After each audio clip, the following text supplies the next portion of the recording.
রানীনগর থেকে হলদিবাড়ি লাইন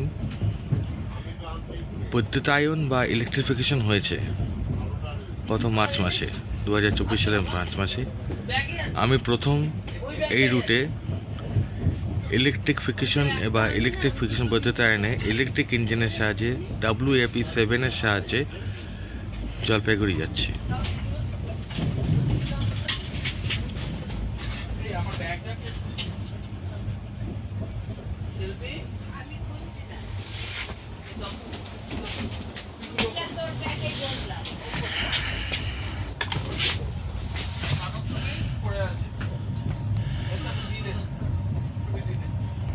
এই বাঁদিকে চলে গেল আসাম বা নর্থ ইস্টের লাইন।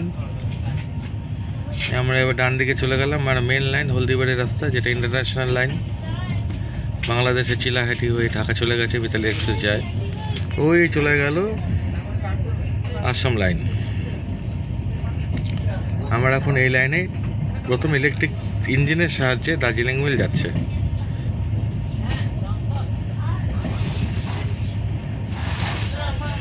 আলাদাভাবে কিছু বোঝানো যাবে না, ইলেকট্রিক যাচ্ছে, এটাই বড় কথা।